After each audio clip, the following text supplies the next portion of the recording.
காணுங்கள். ஆனால் கனவு என்பது நீ தூக்கத்தில் காண்பது மட்டுமல்ல. என்னவா ஆக போறோம் அப்படிங்கறத தான் திரும்ப திரும்ப நினைச்சு பார்க்கணும். அது கனவா வெளிப்படும்.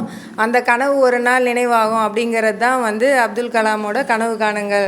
ஐயன் வள்ளுவரின் அறம் கூறும் திருக்குறளே எங்கும் பெருங்குறளாக ஒலிக்க காரணம் கடவுளையோ மதத்தையோ இனத்தையோ சாராமல் நடைமுறையோடு சென்று நடுநிலையோடு நின்று வழிகாட்ட முற்பட்ட வாழ்வியல் நூல். ஒரு இந்திய ராணுவ சிப்பாய் வீரன் இமயமலையில் இருந்தாலும் பாலைவனத்தில் நின்றாலும் எந்த பயத்தையும் காட்ட மாட்டான். சிலப்பதிகாரத்தின் வரிகளுக்கு ஏற்ப இன்றைய தலைவர்கள் அறநெறி முதற்றே அரசின் ஒற்றம் என்ற வரிகளுக்கு ஏற்ப இருக்க வேண்டும். ஒரே நாளில் இந்த பூமியை புரட்டி போட முடியாது. பேச்சரங்கம் தமிழகத்தின் தலை சிறந்த பேச்சாளர்களுக்கான தேடல். செமிஃபைனல்ஸ் ஞாயிறு நண்பகல் 12 மணிக்கு மற்றும் இரவு 7 மணிக்கு காண தவறாதீர்கள்.